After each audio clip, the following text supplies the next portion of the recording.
Hello everyone, welcome to the 11th episode of Portfolio Update. Before we begin our episode and I show you guys all the new purchases in my portfolio and also reveal which share of mine has been recently bought by millionaire investor Dolly Khanna, let's go through this video and then later I will add my thoughts onto it. This is ex-RBI Governor Raghuram Rajan in a recent interview. He's one of the most brilliant minds in the world of finance and I always try to learn from his thoughts and teachings. Let me ask you about another paradox. One was the paradox of, as I mentioned earlier, that you have companies seemingly doing well while the economy is doing badly. The other paradox are the stock markets. Just one peak after the next. What figures? This is across the world. It is a huge amount of liquidity, basically having no place to go.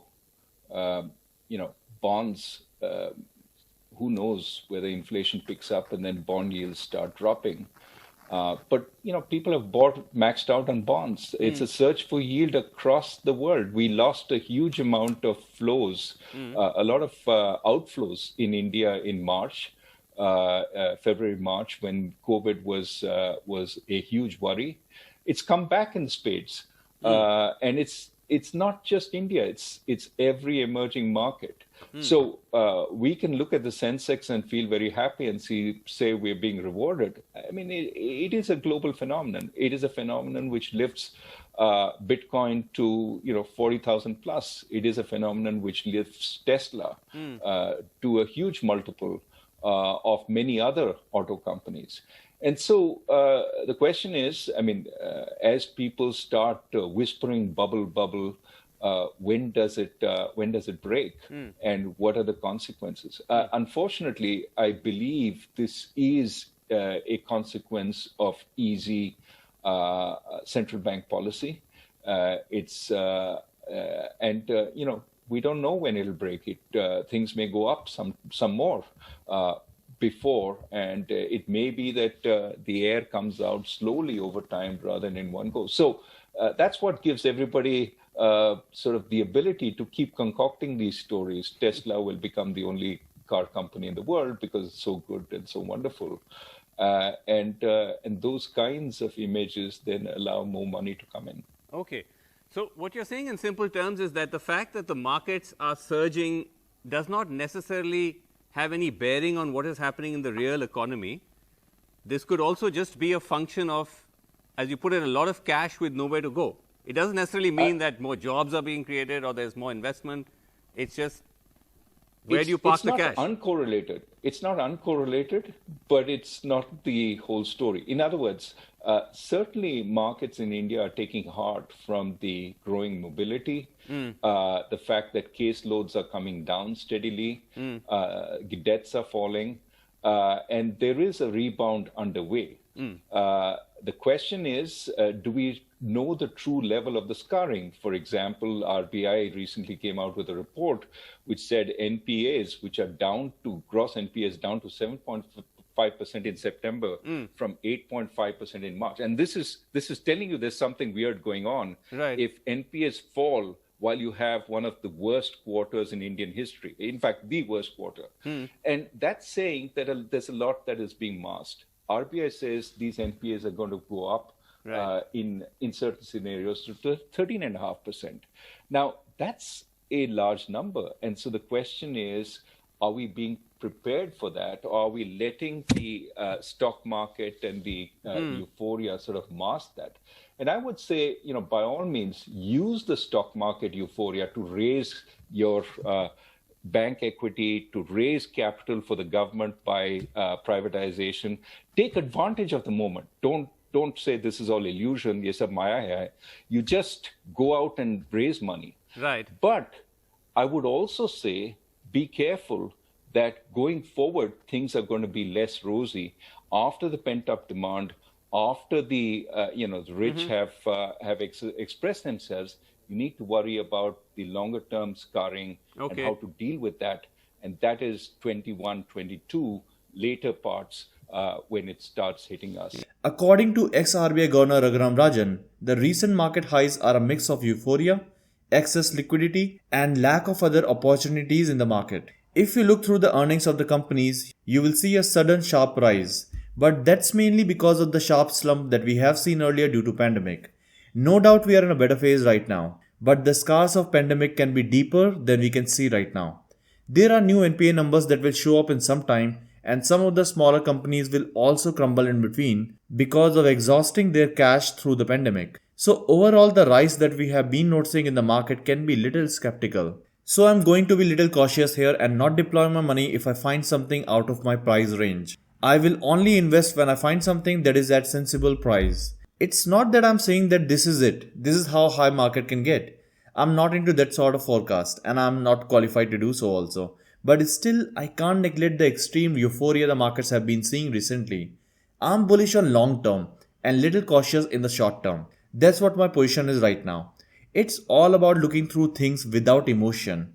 We need to keep our focus on the story of the stock that we are investing in and not get swayed by the toxic positivity around it. And you can see clearly this toxic positivity not only in the global stock market and the companies like Tesla, but also in the sharp rise of cryptocurrencies too. Tesla is so heavily priced in the future success that it is just scary to even talk about it.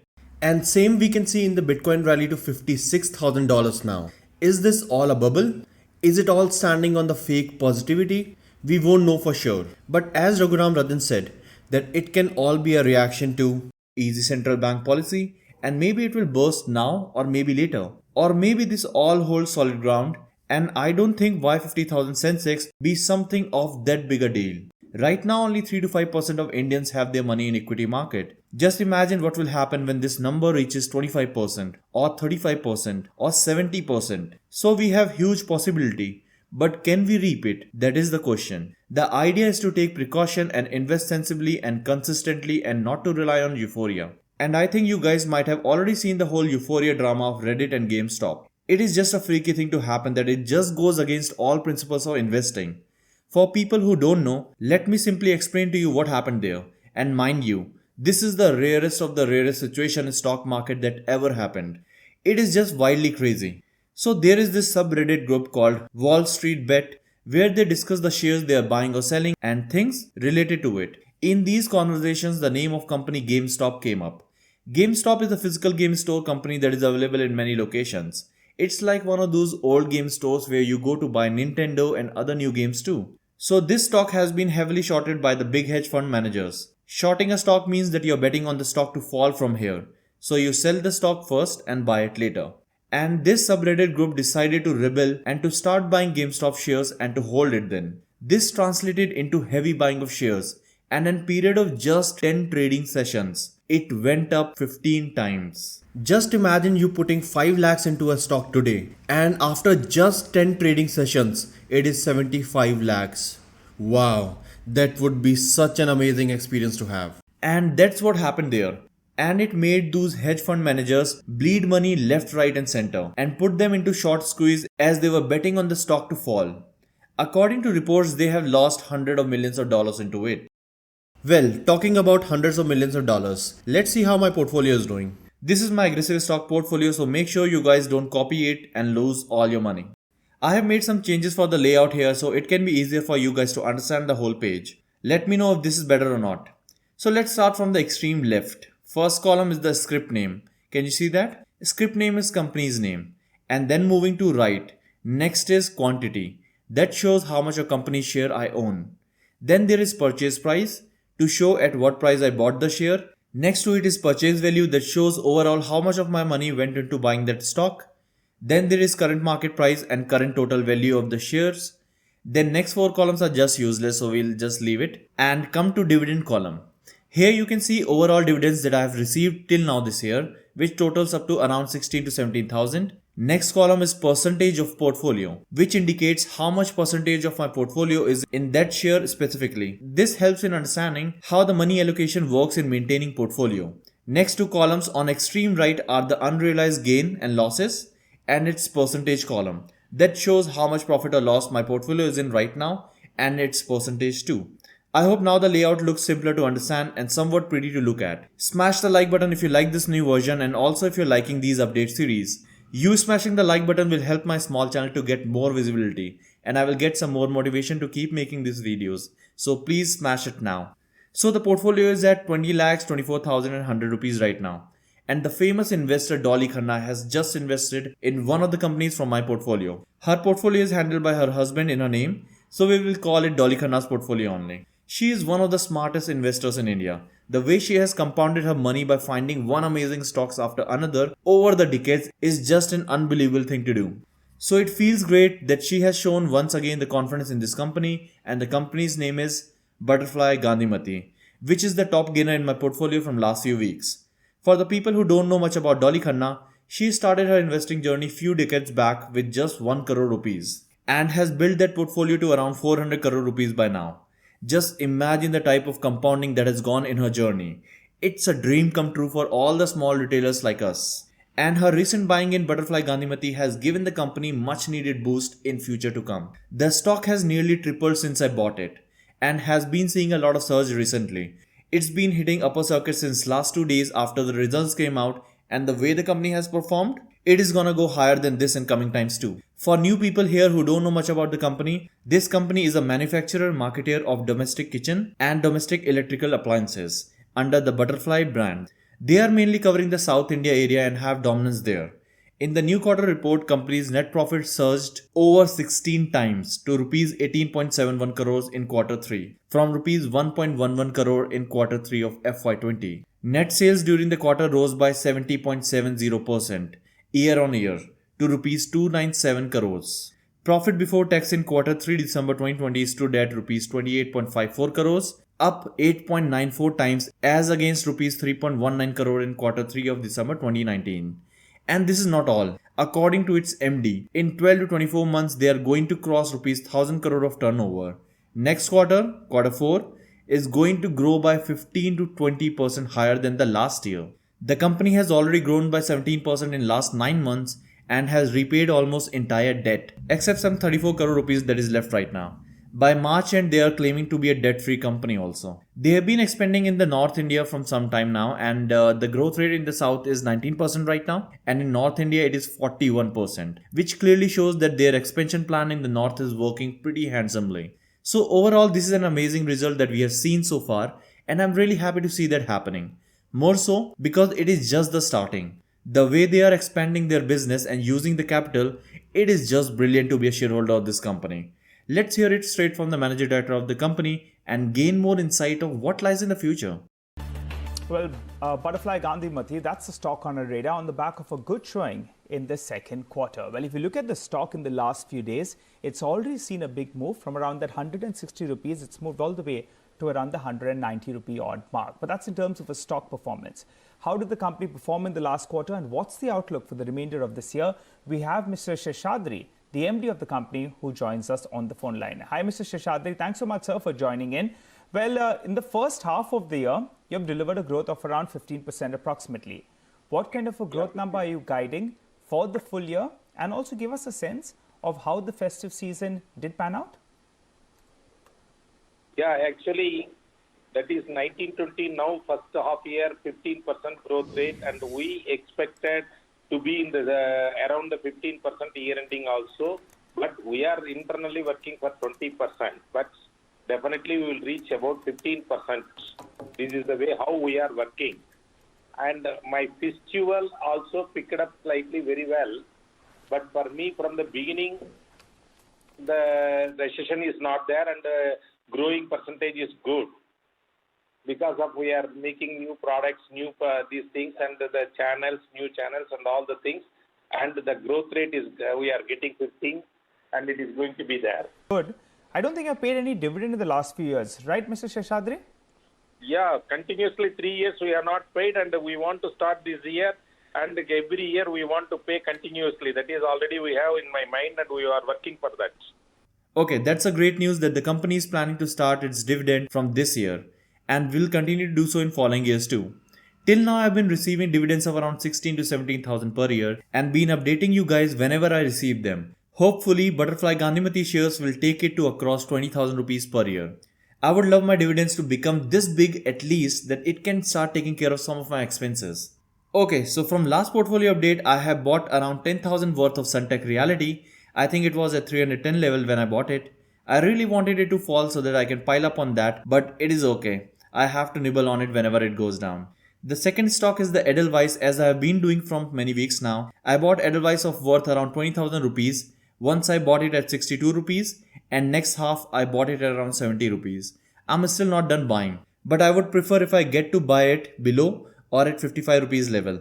So as you can see, these are two companies getting bigger pie in my purchases right now. But please don't try to copy me. Use your own brain. If you like the company, then buy it, otherwise don't. You always have shares like SDFC, Asian Paints and all those shares that you can buy all the time if you are not into research and everything. So overall portfolio is up 38.27% and it has gone up 6,062 rupees, that is 0.3% up from last portfolio update. And this increase also majorly happened because I put in more money. So don't think portfolio is constantly going up just like that. It will go down in near future for sure. That is how investing works. Cash in hand. So as you guys know, in this section, I talk a little bit about how I'm handling my finance situation apart from stock portfolio. So you guys get better idea of how I'm trying to save money and invest money for the optimum results. If you want to use your money to its 100%, then first you need to understand how saving money is one of the most important part of your personal finance. This basically means that I'm cheap. Yeah, my habit of saving money has gone through over the roof in recent times. I always lived frugally, never own a very expensive phone or own a car or own an apartment. I'm more of a spending my time with friends playing a game of tennis or football kind of person, so it really helps me in saving more money. I do go out with friends or girlfriend to nice places from time to time, but that is very restricted to few times a month. But recently, since the lockdown, I have seen major change in my spending behavior. I have become very conscious about any of the expenses and have almost stopped doing anything that can be resulting in me spending money. So it's just totally weird phase I'm going through. And I would totally recommend you guys too to live life little bit frugally. You don't have to be like me, but try at your level to budget your expenses and save more money than what you are doing right now. That does not mean you stop living life, but just be calculated in your approach to finance. Though I myself have lived completely like a beggar in initial years of my job and money, I hardly spent any money at that time. But if that's not your cup of tea, then you can follow a little more sensible way of frugality. So from last portfolio update, I have saved good amount of money and my cash in hand has increased to 17%. If you guys are wondering how can I keep so much money in cash instead of investing when I'm so pro utilizing money well, then let me tell you guys the reason.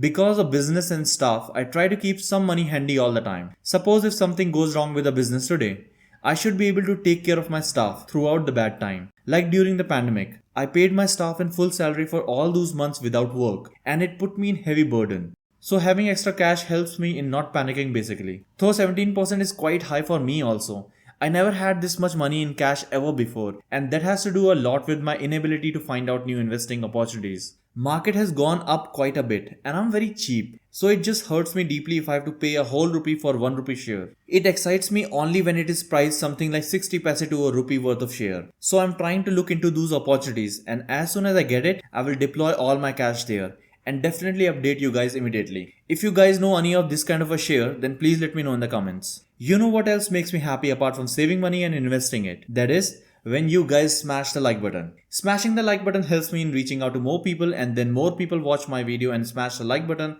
and then it reaches to more people and then more smashing and more people and more smashing and people and people. Oh, just 545 views. Oh.